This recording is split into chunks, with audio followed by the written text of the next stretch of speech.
Today's agreement is a shining example of what we can achieve when we deal with each other in a spirit of equality and respect, trust and confidence, when we seek to understand concerns and try to address aspirations, when we leave the path of dispute and take the high road of dialogue.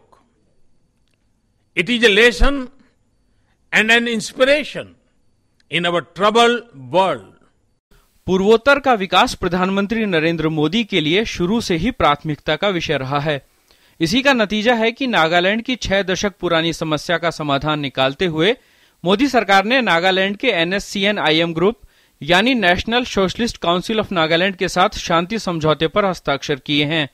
समझौते पर पहुंचने से पहले सरकारी मध्यस्थ ने नागाओं की पारंपरिक जनजातीय संस्थाओं, निर्वाचित प्रतिनिधियों सहित विभिन्न क्षेत्रों के नागा नेताओं के साथ कई वार्ताएं की। इन वार्ताओं से नागा लोगों की आकांक्षाओं को जानने के साथ साथ विश्वास और समझ का एक वातावरण तैयार करने में मदद मिली। NSCN ने भी भारतीय राजनीतिक प्रणाली और शासन को समझा और उसकी सराहना की।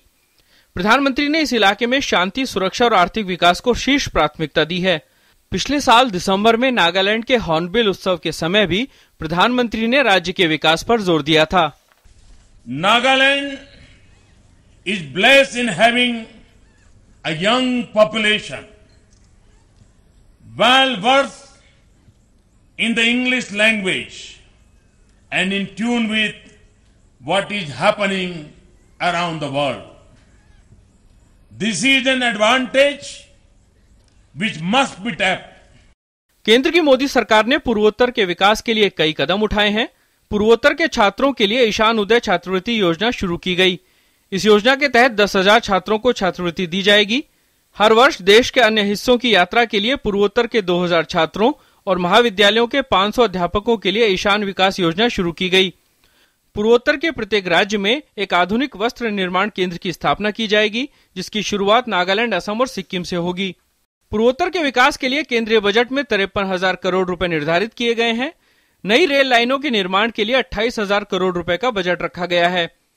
पूर्वोत्तर राज्यों को 24 घंटे बिजली मुहैया कराने के उद्देश्य से इसकी पारेषण और वितरण प्रणाली को बेहतर बनाने के लिए 5,000 करोड़ रुपए निर्धारित किए गए हैं। इलाके में 2G मोबाइल कनेक्टिविटी को बढ़ावा देने के लिए भी 5,000 करोड़ रुपए रखे गए हैं। मणिपुर में एक राष्ट्रीय खेल विश्वविद्यालय के साथ पूर्वोत्तर में 6 नए कृषि महाविद्यालयों की स्थापना भी की जाएगी। दक्षिण पूर्व एशिया के साथ लगती सीमा के कारण नागालैंड को देश के विकास के साथ जोड़ना बेहद अहम है। इसलिए सरकार की विदेश नीति, खासकर एक्ट ईस्ट नीति के केंद्र में भी यह रहा है। अब नागालैंड के शांति समझौते के बाद प्राकृतिक संसाधनों से भरपूर इस राज्य का विकास संभव हो पाएगा, जो देश के लिए भी फायदेमंद होगा। Deepanshu Goyal, DD news.